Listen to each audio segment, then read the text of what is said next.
Hadirin hadirat jamaah Masjid Al-Hijrah yang senantiasa dirahmati oleh Allah Subhanahu wa taala. Pada pertemuan malam kemarin kita sama-sama telah membahas sekilas tentang surga dan kenikmatan-kenikmatan yang ada di dalamnya. Dalam kesempatan kali ini, insya Allah dan izinkan saya untuk menyampaikan satu tema yang merupakan kelanjutan dari tema kemarin yang sengaja dipilihkan oleh panitia. Tema yang sangat penting dan banyak kita dengar, banyak bahkan kita sebut, mengenal neraka. Ikhwatal iman, bila kemarin kita berbahagia dan berbingar, senang mendengarnya, apalagi ketika berbicara tentang bidadari. Hari ini kita akan sedikit berbicara tentang hal-hal yang berkaitan dengan neraka, dengan siksa di dalamnya, yang mana baginda Rasulullah Sallallahu Alaihi Wasallam mengingatkan kepada kita, bahkan mengajarkan kepada kita dari sekian banyak doa. Doa di dalamnya adalah agar dijauhkan dari api neraka. Bahkan bukan hanya baginda Rasulullah, Allah pun dalam Al-Quran mengingatkan dan mengajarkan doa, yang doa ini sangat dekat dengan seluruh muslimin dimanapun adanya. Doa yang sangat mencakup hal-hal dunia dan akhirat. Bahkan saking luar biasa dan populernya doa ini, kita sering mengenalnya dengan doa sapu jagat. Wallahu a'lam kenapa dikatakan sapu jagat. Yang jelas, doa ini merupakan doa yang dibaca terakhir. Seolah, ya Allah, kalau seandainya tidak ada atau ada yang belum disebutkan, mudah-mudahan dengan doa ini tercakup dan tersebut semuanya. Dari sekian rentetan doa sapu jagat ini, kata yang terakhir dibaca dalam doa penting ini adalah waqina azabannar. Jauhkan kami ya Allah dari siksa api neraka. Rabbana atina fid dunya hasanah wa fil akhirati hasanah wa qina azabannar. Bahkan kemarin juga telah disinggung dalam surah Ali Imran ayat 185, Allah kembali menegaskan bahwa yang disebut dengan kenikmatan hakiki, keberuntungan yang luar biasa, kejayaan yang amat sangat istimewa, itu adalah faman zuhziha 'anil nari wa udkhilal jannah faqad faz, yaitu orang yang dijauhkan dari api neraka, dimasukkan ke dalam surga. Sebesar apapun kenikmatan yang dimiliki seseorang, sehebat apapun kenikmatan yang dimiliki seseorang, jika dia masih masuk ke dalam neraka, maka itu adalah kenikmatan semu. Sebesar apapun penderitaan yang dimiliki seseorang, seberapa besar pun kesengsaraan yang dialami seseorang, jika dia terhindar dari api neraka dan masuk surga, maka itu adalah kebahagiaan hakiki. Kesengsaraannya hanyalah kesengsaraan semu. Jauh dari neraka, masuk ke surga, ini adalah kenikmatan hakiki. Mudah-mudahan kita termasuk di dalamnya. Amin ya rabbal alamin. Mari kita awali. Pertama kali kita lihat ayat-ayat Allah, firman-firman Allah dalam Al-Quran, menggambarkan betapa sakitnya, dahsyatnya siksa neraka kelak. Sampai Allah menggambarkan tentang para penghuni neraka kelak pada hari kiamat, teriak, menyesal. Bahkan mereka amat sangat ketakutan.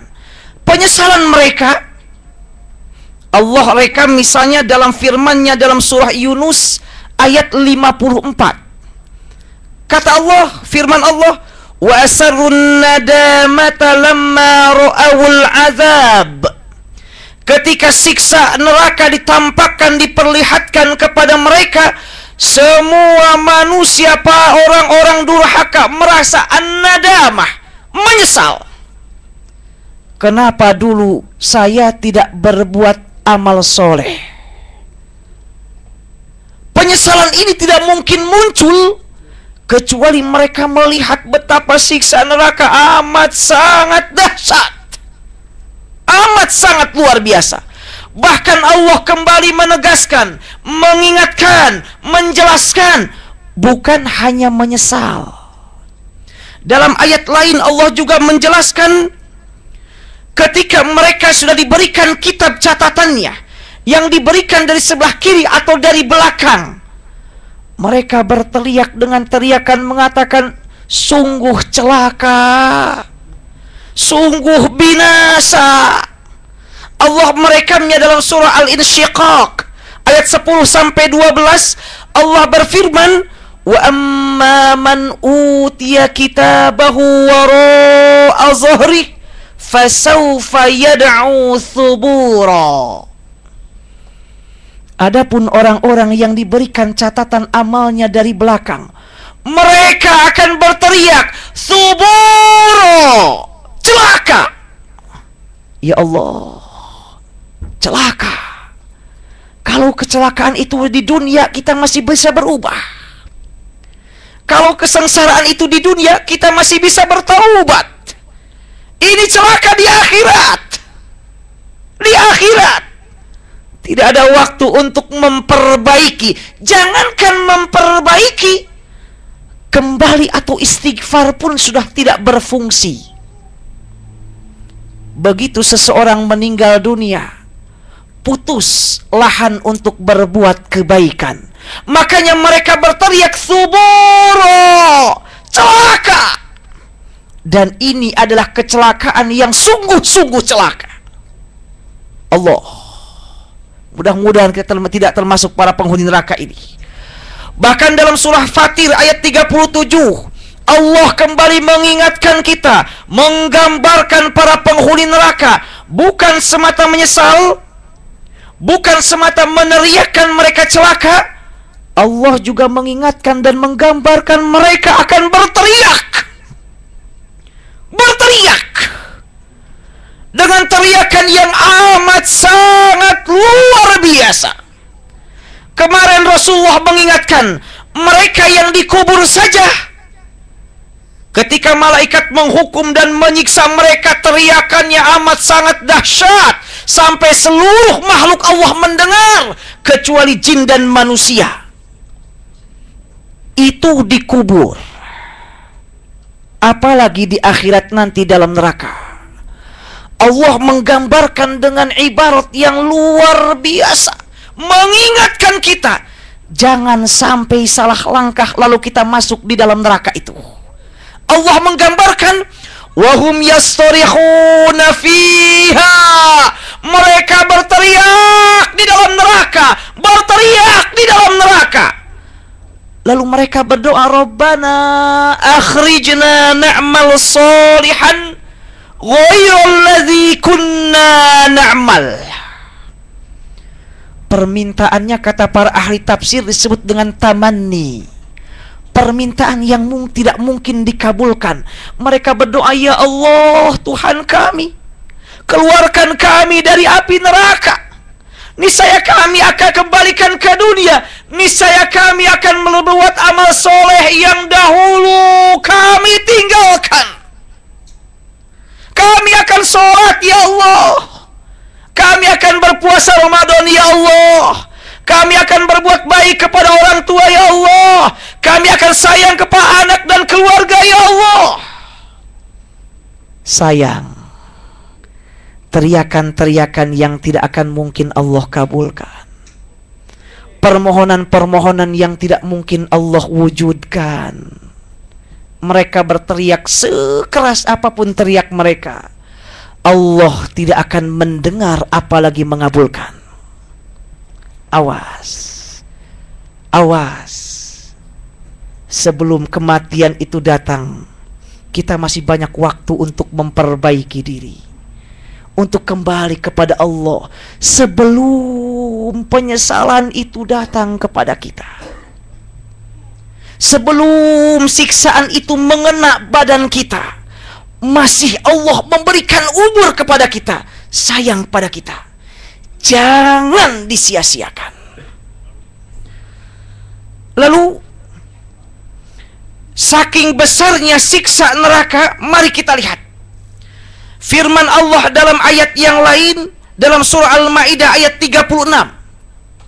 Kata Allah, saking dahsyatnya hukuman neraka kelak, orang-orang durhaka menginginkan kalau seandainya dia mempunyai kekayaan sebanyak dunia dan seisinya, mereka akan berikan semua kekayaannya itu, yang penting terlepas dari siksa neraka.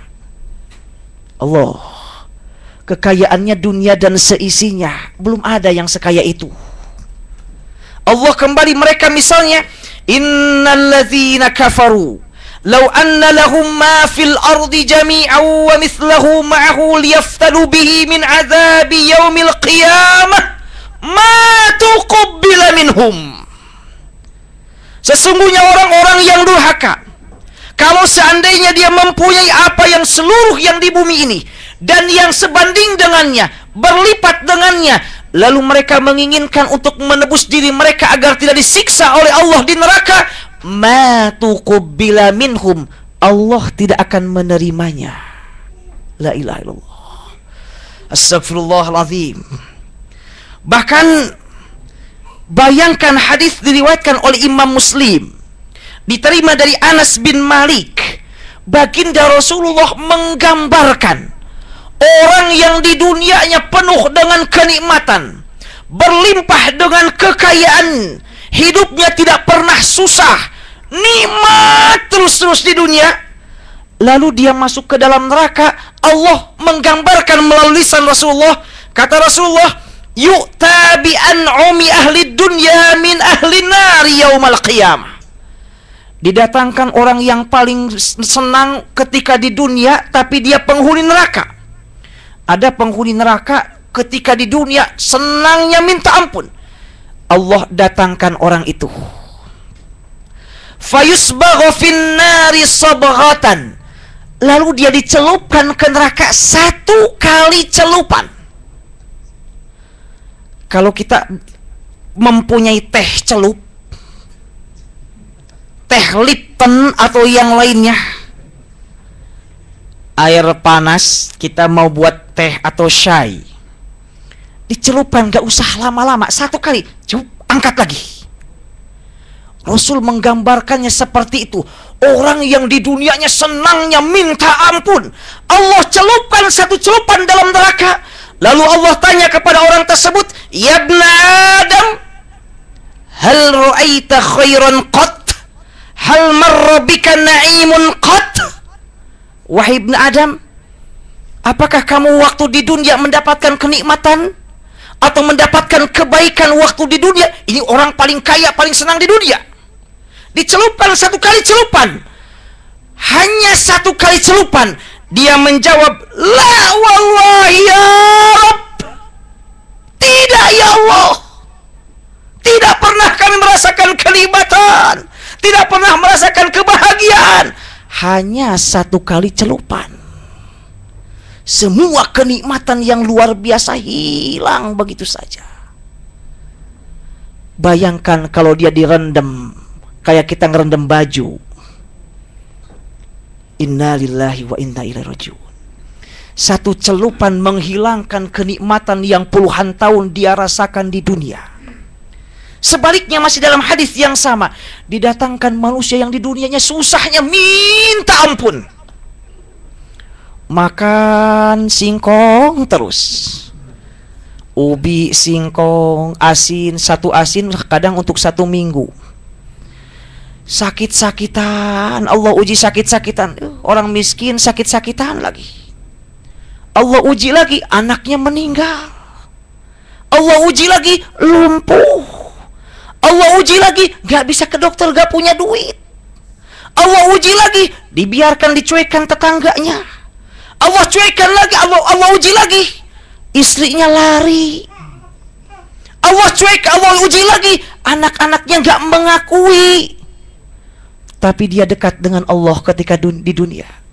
Ujian yang dialami, ya Allah, kami ridho dengan segala ketentuan-Mu, ya Allah. Bukan nggak mau berusaha, bukan nggak mau berobat. Masalahnya dokter di Indonesia uang duluan, obat belakangan. Sabar.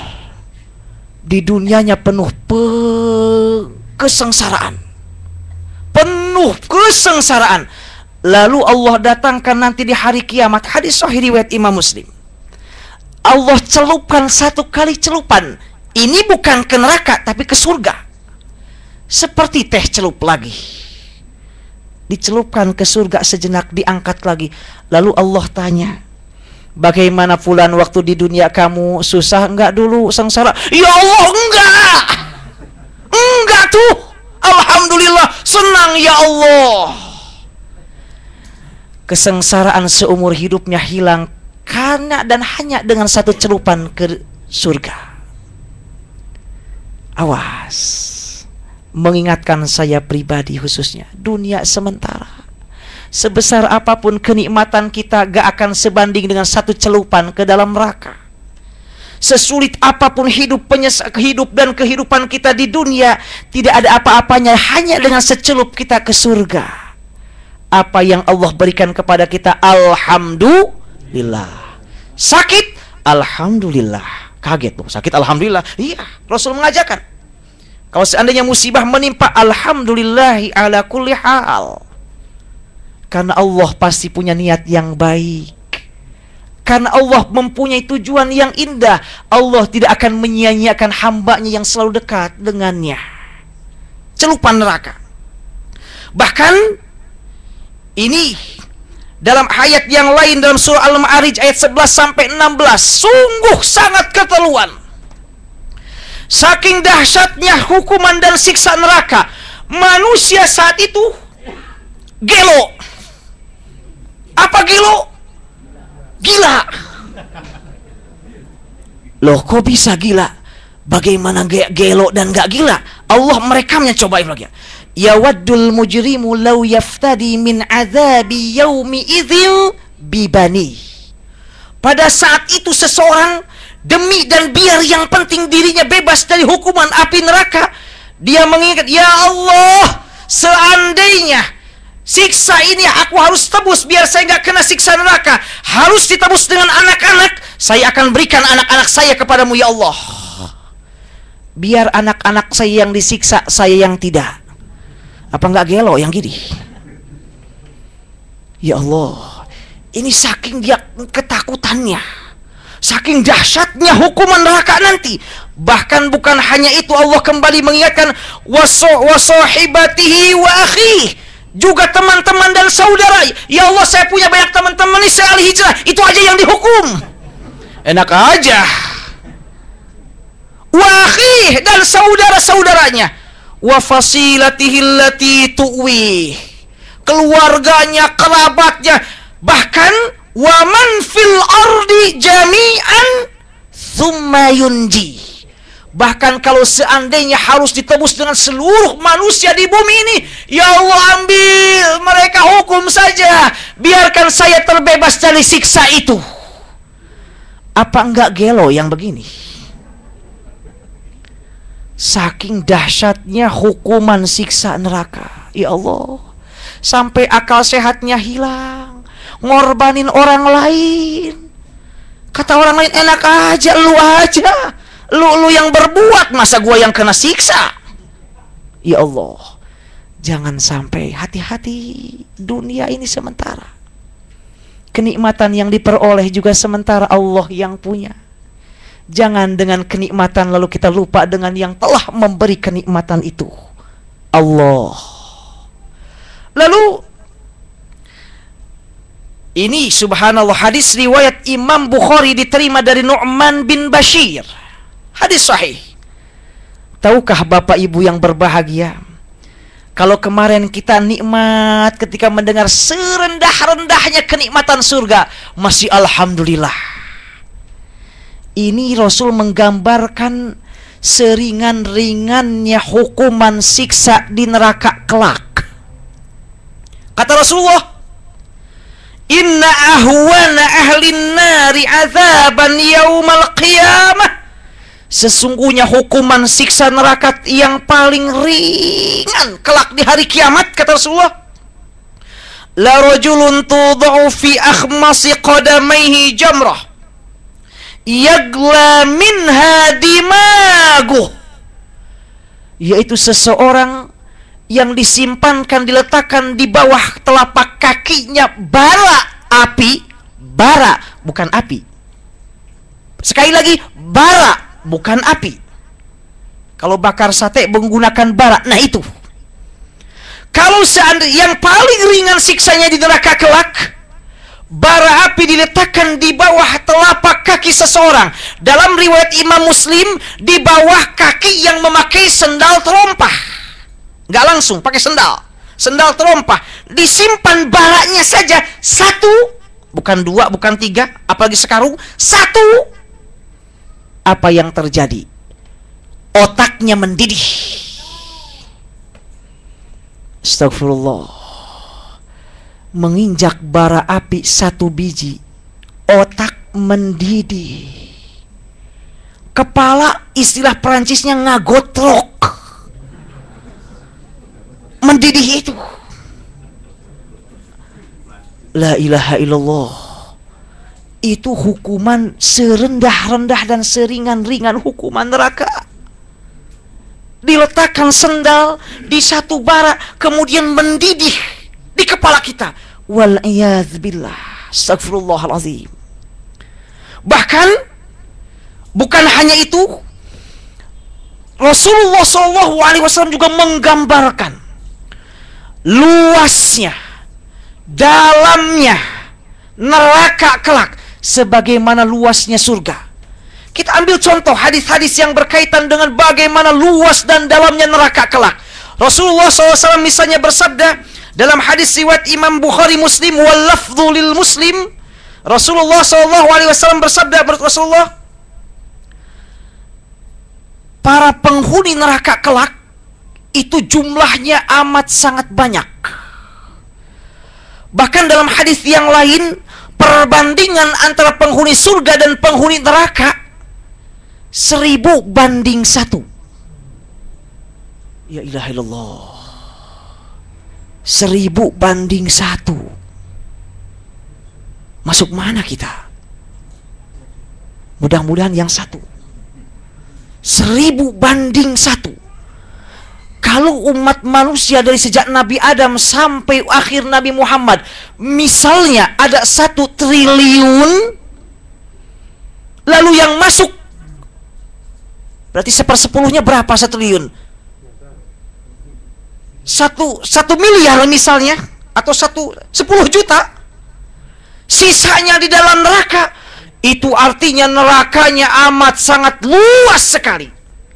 Bahkan bukan hanya itu, Rasulullah SAW dalam hadis lain riwayat Imam Muslim, hadis-hadis sahih diterima dari Abi Hurairah, baginda Rasulullah mengatakan, dirsul kafir au nabl kafir mislu Uhudin. Nanti gigi geraham dan gigi tarling. Gigi geraham itu yang untuk mengunyah. Gigi tarling ini yang ini. Kelak pada hari kiamat, giginya, gigi geraham dan gigi taring para penghuni neraka, kata Rasulullah, mislu Uhudin, sebesar gunung Uhud. Auzubillah, astagfirullahaladzim. La ilaha illallah. Kalau giginya sebesar gunung Uhud, sebesar apa badannya? Itu artinya makin sesak, itu neraka makin luas. Karena kalau 1 miliar giginya sebesar gunung Uhud, belum badannya, bayangkan luasnya neraka itu. Bahkan Rasulullah SAW bukan hanya itu, Rasul juga kembali mengingatkan, ma baina mankibainil kafir finnar. Hadis riwayat Imam Muslim dari Abi Hurairah, ma baina mankibai al-kafir finnar masirata salasata ayyamin liraqibil musri'. Kata Rasulullah, lebar di antara dua bahu kanan, bahu kiri, penghuni neraka lebarnya selebar menempuh perjalanan 3 hari dengan perjalanan cepat. 3 hari. Dan ketika di akhirat harinya bukan berbicara hari dunia, bukan 24 jam lagi. Kalau diambillah yang paling ringan saja, 1 hari di akhirat adalah sama dengan 1000 tahun di bumi. Lebar antara bahu kanan dan bahu kiri penghuni neraka itu artinya sama dengan 3000 tahun perjalanan kita di bumi. Manusia menggelembung, membesar. Loh kenapa? Siksa. Saking dahsyatnya siksa dan hukuman. Jangankan itu, hukuman yang diberikan ke tukang maling saja di Indonesia. Udah tukang maling ini suka apes terus. Dicurinya ayam, kena gebukin, bahkan dibakar. Yang dicurinya ayam, domba, kadang kelapa juga, kadang singkong juga. Tapi masyarakat gak mau tahu, digebukin. Gebukinnya tangan atau dengan kayu. Apa yang terjadi? Mukanya memar, membiru, ban menggelembung. Bahkan kadang di kepalanya sebesar telur. Itu baru dihukum dengan tangan ataupun yang lain. Bayangkan manusia giginya sebesar Uhud, badannya selebar demikian. Ini menunjukkan saking dahsyatnya siksa di neraka kelak. Sekaligus menggambarkan betapa luasnya neraka. Oh ya Allah, Allahumma qina minan nar. Amin ya rabbal alamin. Auzubillahi minasyaitonir rajim. Bahkan dalam hadis yang lain Imam At-Tirmidzi, riwayat Imam At-Tirmidzi, saya ambil dari Imam At-Tirmidzi dari Abi Hurairah, wa qala At-Tirmidzi haditsun hasanun sahih, bisa diamalkan. Rasulullah kembali mengatakan, inna ghiladha jildil kafir 42 zira'an. Kulitnya orang kafir, keras kulitnya, tebal keras kulitnya ke orang-orang kafir. Kulit kan dihukum jadi menggelembung juga. Tebalnya, kata Rasulullah, seukuran 42 lengan. Ini satu lengan. Lengan saya pendek. Kalau yang panjang taruh aja setengah meter. 42 itu artinya 21 meter. Itu tebal kulitnya. Kenapa? Saking dahsyatnya siksa di neraka. Rasulullah SAW dalam masih hadis yang sama, beliau juga mengatakan, wa inna majlisahu bin jahannam ma baina Makkah wal Madinah. Tempat duduknya seorang kafir di neraka seukuran jarak antara Mekah dengan Madinah, kurang lebih 600 km. Ya giginya sebesar gunung Uhud. Itu artinya neraka sangat luas dan dahsyatnya luar biasa siksa di neraka. Allah, ya Allah, mudah-mudahan orang tua kami yang telah mendahului, juga keluarga kami, jauhkan mereka dari siksa kubur dan siksa neraka, ya Allah. Juga kami dan kita semua, ya Rabb. Ya Allah, ya Rahman, ya Rahim. Bahkan satu hadis riwayat Imam Muslim lebih mencengangkan lagi, Allah.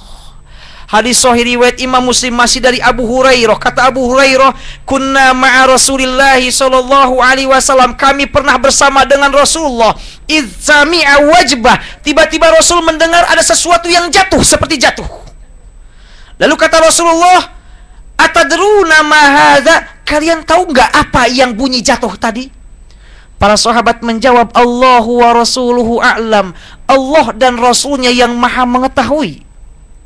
Kata Rasulullah, hadza hajarun rumiya bihi finnar, ini adalah satu batu yang dilemparkan oleh Allah ke dalam neraka.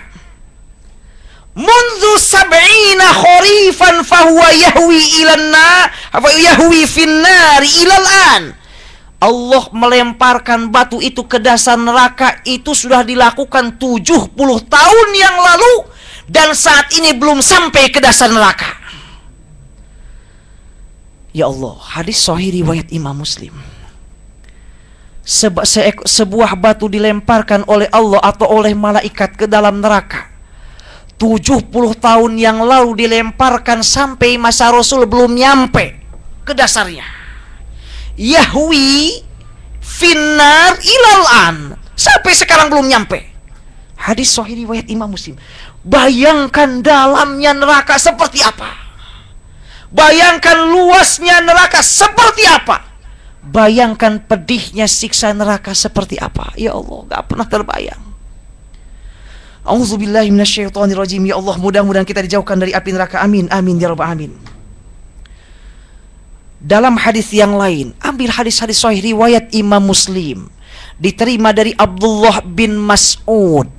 Rasulullah kembali mengingatkan, yu'ta bi jahannama yawma idzin laha sab'una alf zimam.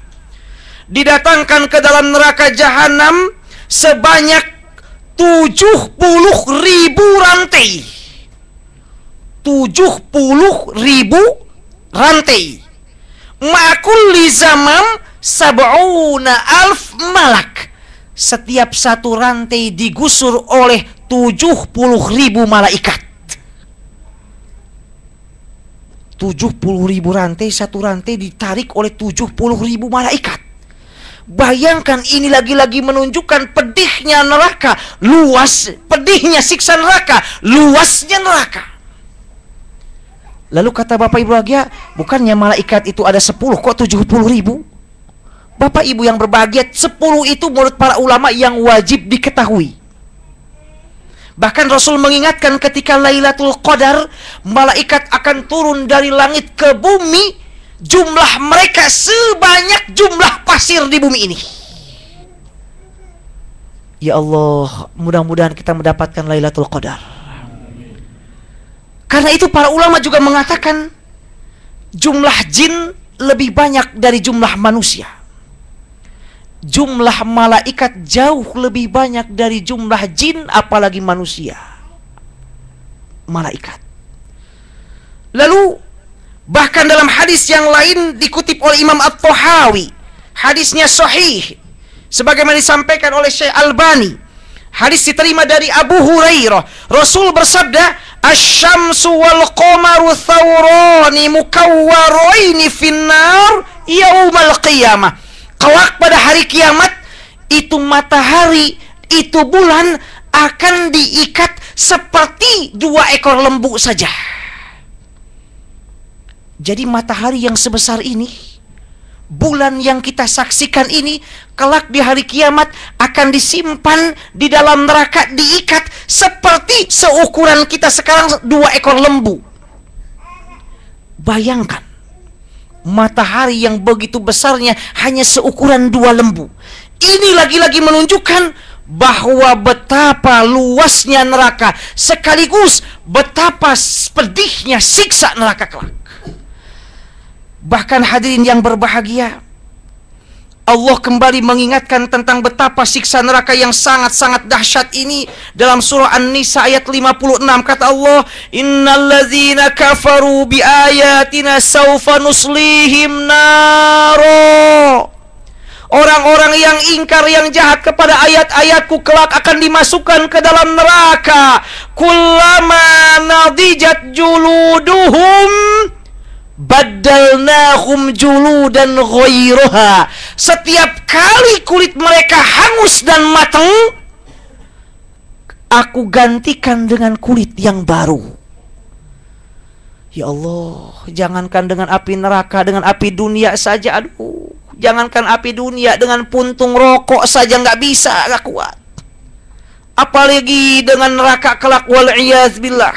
Mudah-mudahan Allah menjauhkan kita, amin ya rabbal alamin. Allah kembali mengingatkan dalam surah Al-Hajj Orang-orang penghuni neraka, kata Allah, falladzina kafaru qutti'at lahum thiyabun min nar yusabbu min fawqi ru'usihimul hamim. Orang-orang penghuni neraka kelak akan diberikan baju. Baju itu terbuat dari api neraka. Lalu mereka akan disiram kepalanya, disiram dengan al-hamim. Al-hamim itu menurut para ulama al-ma'ul ladzi intaha harruhu, air yang panasnya sangat maksimal, amat sangat panas, disiramkan kepada kepala seseorang. Rasul kemudian mengingatkan, ketika air yang panas itu disiramkan kepada seseorang, maka mohon maaf, seluruh isi perutnya keluar. Astagfirullah. Pantas Rasul dalam banyak doanya, Allah dalam firman-firmannya, doa diantaranya selalu dikutip, selalu diingatkan, ya Allah, jauhkan kami dari api neraka. Bukan hanya itu, dalam surah Ali Imran ayat 106, muka-muka para penghuni neraka gosong, hitam pekat, gosong. Allah berfirman, yauma tabyaddu wujuh. Mudah-mudahan kita yang masuk yang ini. Ada muka-muka yang putih berseri. Wa taswaddu wujuh. Yang lain mukanya hitam pekat. Kata Allah, fa ammal ladzina swaddat wujuhuhum akafartum ba'da imanikum. Orang-orang yang mukanya hitam pekat kelak adalah karena mereka ingkar dengan ayat-ayat Allah, jahat dengan ketentuan Allah, nggak mau ikut peraturan Allah, perintah Allah, larangan Allah malah dilakukan dan dikerjakan. Lalu Allah mengatakan, fadzuqul azab, fadzuqul azab, rasakan siksa. Rasakan siksa, bima kuntum takfurun. Semua itu karena kalian ingkar akan ayat-ayat Allah. Astagfirullah. Hitam pekat, Allah tambahkan siksa-siksa dengan luar biasa.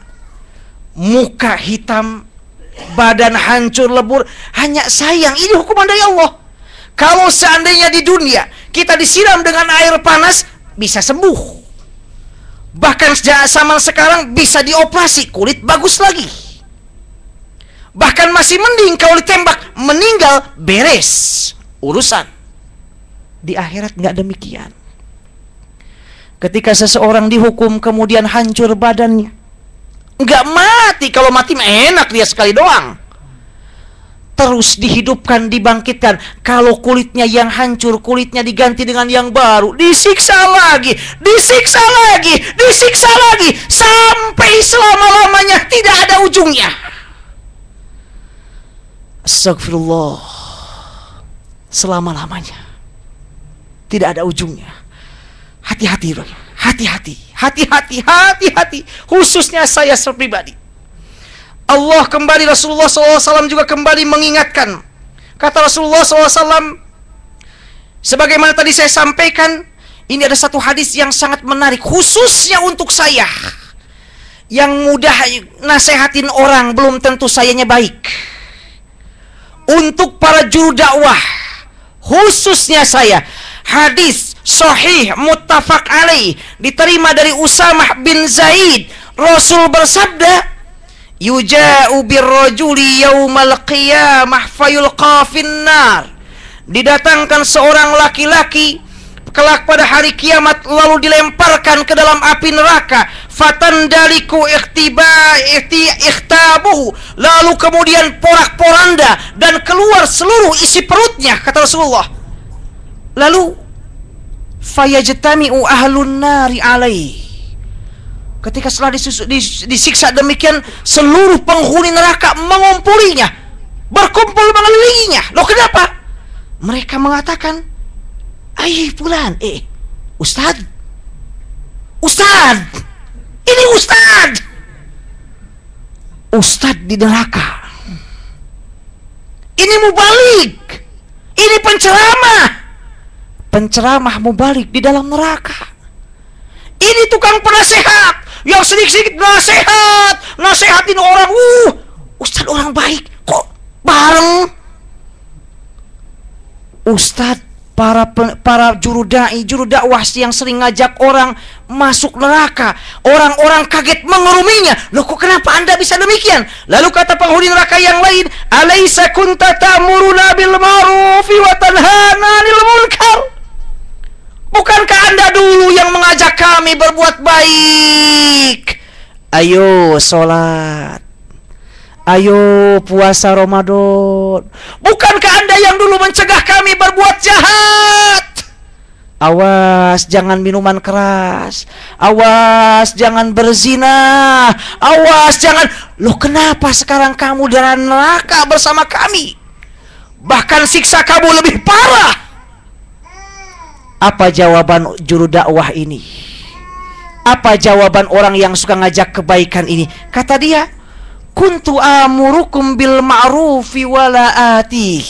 Dulu memang aku di dunia senantiasa mengajak, yo berbuat baik, yo ke masjid, yo sholat 5 waktu, yo zakat, ayo haji bagi yang mampu, ayo puasa Ramadan. Tapi saya sendiri kagak ngerjain. Astagfirullahaladzim. Ya Allah, jangan-jangan saya ini. Mudah-mudahan ya Allah terhindar. Orang yang suka ngajak-ngajak kebaikan lalu tidak melakukannya lebih berat hukumannya, lebih berat siksanya. Bukankah Allah juga kembali mengingatkan, ya ayyuhalladzina amanu lima taquluna ma la taf'alun. Kenapa kamu ini ngomong terus kagak pernah melakukan? Awas, yang selamat kelak di dalam surga, yang masuk surga terhindar dari neraka, bukan yang semata-mata banyak ilmu agamanya, bukan itu, tapi yang paling banyak amal kebaikannya. Banyak ilmu tidak beramal, neraka.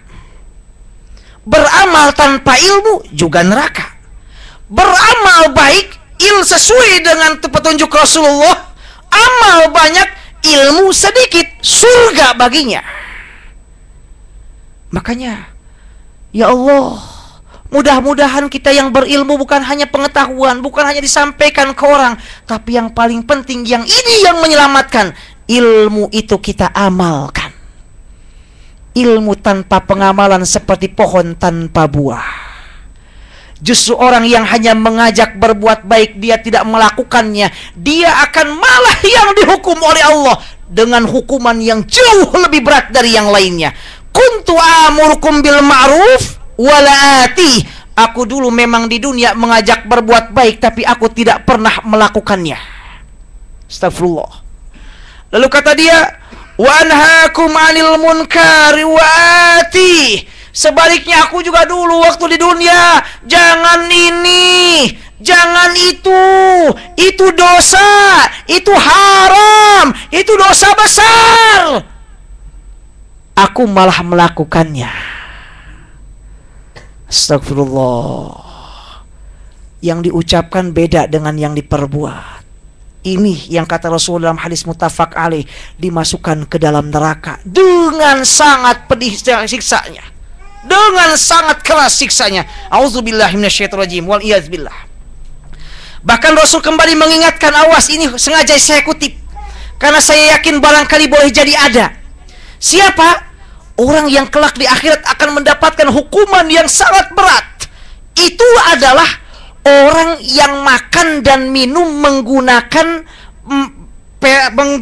piring atau sendok terbuat dari emas atau perak. Gak boleh. Rasulullah SAW bersabda dalam hadis muttafaq alaih dari Ummu Salamah, kata Rasulullah, alladzi yashrabu fi aniyati dzahabi wal fiddah. Dalam riwayat Muslim, wa ya'kulu fi aniyati dzahabi wal fiddah. Orang yang makan dan minum dalam piring atau gelas atau sendok yang terbuat dari emas dan perak, innama yujarjiru fi batnihi naru jahannam. Hakikatnya yang masuk ke perutnya itu adalah api neraka yang mendidih di dalam perutnya. Gak boleh. Suka ada saya punya sendok terbuat dari perak, jangan, gak boleh. Bahkan dalam mazhab Syafi'i, jangankan itu, pajangan yang terbuat dari emas dan perak pun haram dalam mazhab Syafi'i, kecuali karena keperluan, misalnya untuk menambal perabot rumah tangga yang bolong, itu tidak apa-apa. Itu pun kalau nggak ada yang lain, darurat. Saya beli pajangan dari Perancis terbuat dari perak, nggak boleh. Bahkan dalam mazhab Syafi'i, jangankan semuanya perak, semuanya emas, ada sedikit aja emas atau perak, nggak boleh. Mudah-mudahan kita jauhan ini. Waduh, gimana saya punya sekarang? Jual. Uangnya berikan kepada fakir miskin. Nggak ada hiasan, kata siapa? Banyak hiasan-hiasan yang lain yang insya Allah lebih menyelamatkan untuk kita. Kaligrafi, ayat-ayat Allah, atau hal-hal yang lain yang diperbolehkan, bukan yang diharamkan, bukan yang dimakruhkan, apalagi yang diharamkan. Rasul kembali juga mengingatkan, awas, hati-hati, khususnya yang di Australia, mereka yang bunuh diri. Ini saya kutip sengaja. Takut ada muslim yang bunuh diri karena masalah hidup. Bapak Ibu yang bahagia, seseorang yang banyak masalah dalam hidupnya, sampai Rasul mengingatkan, seseorang yang pusing sebelum tidur memikirkan nafkah keluarganya, bagaimana sekolah anak, bagaimana nafkah istri, bagaimana ini dan itu yang berkaitan dengan keluarga. Kata Rasulullah, kalau itu diterima dengan kesabaran, keikhlasan dan usaha, orang yang bingung memikirkan untuk menafkahi keluarga karena Allah, Rasul mengingatkan dalam sebuah riwayat, lebih baik daripada sholat sunat sekian rakaat. Bunuh diri bukan jalan terakhir. Itu justru jalan pertama, utama menuju neraka. Ya Allah, bahkan Rasul mengingatkan khususnya untuk yang sudah berkeluarga di Indonesia, wabil khusus. Sama, keadaan yang mencekam, ini mahal, itu mahal. Bawang mahal, apalagi daging. Ikan asin mahal, kangkung juga mahal. Buah mahal, apa yang gak mahal di Indonesia? Sementara pemasukan kecil dan sedikit. Di kampung dari pagi sampai sore hanya 15.000 atau 20.000 perak saja. Nyangkul di sawah sekian jam. Sabar. Sabar. Insya Allah itu adalah ladang pahala untuk kita jika diterima dengan kesabaran. Dan saya ingin ingatkan mereka yang punya wewenang, yang berkuasa di atas, Pak Camat, Pak Bupati, Pak Gubernur, Pak RT, Pak RW, Pak Lurah, Pak Presiden, Pak Menteri, ketahuilah, mereka yang susah rakyat-rakyat itu, jika Anda semua mengetahui dan Anda tahu bagaimana cara menyelesaikan, lalu tidak menyelesaikan, semua masyarakat akan menuntut Anda kelak pada hari kiamat. Terlebih untuk para anggota dewan, Anda dipilih untuk memakmurkan rakyat, bukan menyengsarakan rakyat. Ini di Indonesia insya Allah enggak, dan insya Allah ke depan lebih baik insya Allah. Yang mengemis, yang minta-minta bukan rakyat ke pejabat, ini pejabat ke rakyat. Berangkat berdasi, pakai mobil mewah, ruangan ber-AC, dapat proyek dibengkak-bengkakin keuangannya. Itu kan uang rakyat, yang bayar rakyat. Oleh karena itu, ya Allah, mereka sudah ditimpa susah hidup, semua sergap mahal, harus gaji dan bayar juga mereka-mereka yang korupsi. Auzubillah. Auzubillah. Saya hanya bisa mengingatkan khusus untuk saya pribadi. Wahai yang korupsi dan para koruptor, sadar. Hadis sahih sebagaimana saya sudah ungkapkan. Ada seorang laki-laki gugur syahid di medan perang. Tidak ada yang tidak mengenal betapa besarnya pahala orang yang syahid di medan perang. Para sahabat semua berteriak, wah, dia ahli surga, dia ahli surga, dia ahli surga. Kata Rasulullah, tidak, justru dia adalah penghuni neraka. Kenapa? Padahal gugur syahid. Gara-garanya kecil.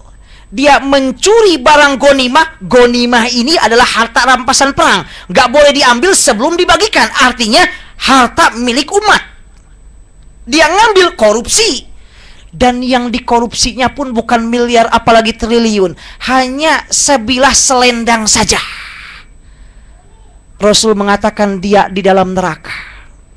Bayangkan kalau yang dikorupsi satu selendang saja atau sorban saja membuat dalam neraka, apalagi kalau yang dikorupsinya miliaran apalagi triliunan.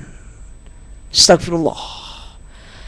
Rasulullah SAW kembali mengingatkan, orang yang bunuh diri, kata Rasulullah, man qatala nafsahu bihadidah, siapa yang bunuh diri dengan menggunakan besi, terserah diapain juga ini besinya, fahadidatuhu fi yadihi yaj'abuha fi batnihi fi nari jahannam khalidan mukhalladan fiha abada.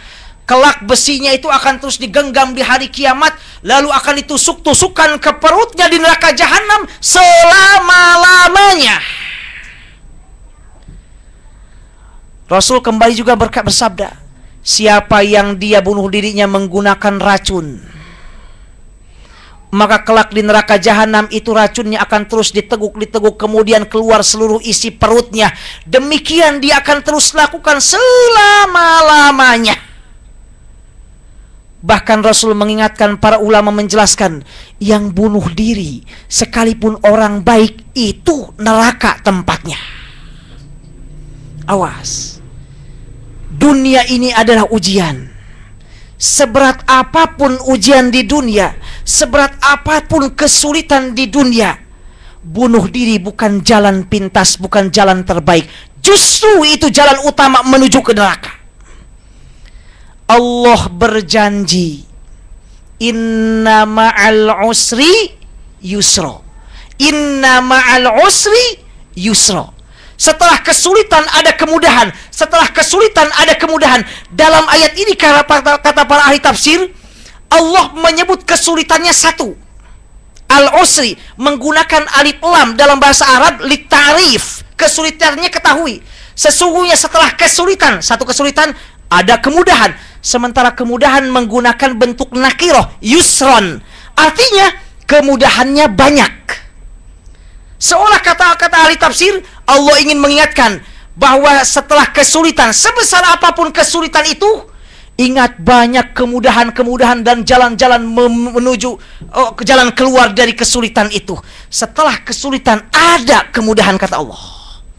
Bunuh diri bukan jalan pintas, bukan jalan terbaik, justru jalan yang paling bermasalah.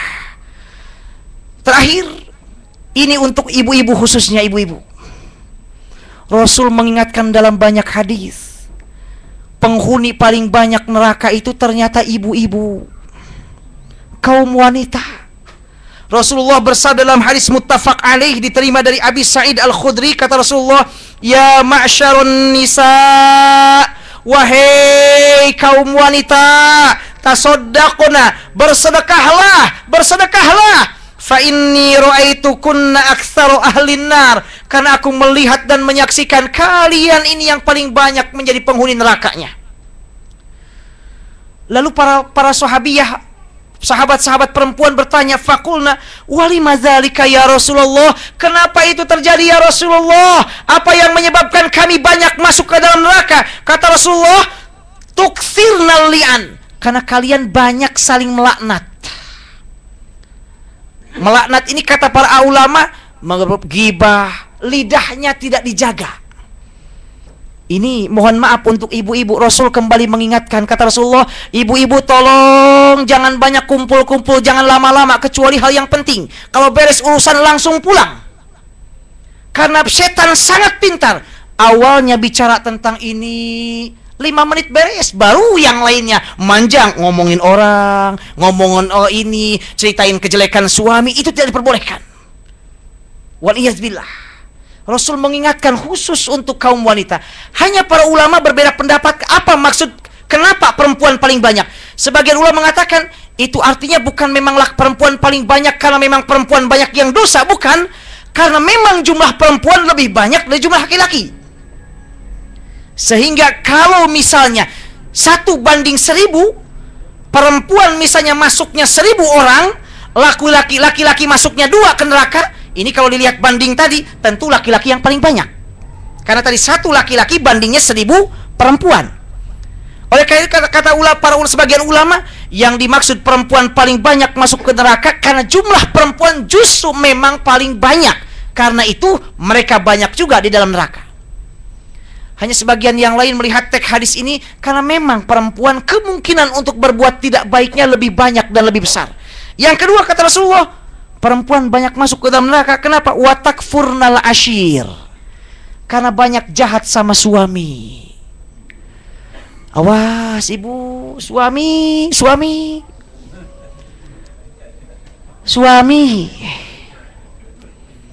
Yang paling banyak memasukkan ke dalam neraka adalah jahat sama suami. Suami minta air, kata ibu, ambil sendiri, emang gak punya kaki aja. Dosa ibu.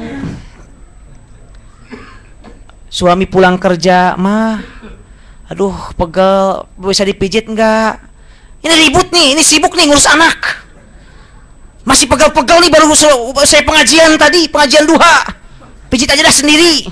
Atau gesek-gesek tuh ke kursi. Awas ibu, nggak boleh. Kalau ibu capek mau menolak, tolong dengan kata-kata yang baik, mas, mohon maaf. Bukan nggak mau, aduh, saya juga masih agak pegel. Nanti aja deh kalau habis tidur. Habis tidur biasanya lebih seger. Mas kan pasti tidur duluan, jadi gak ingat. Hati-hati ibu bahagia. Sampai Rasul mengingatkan ibu-ibu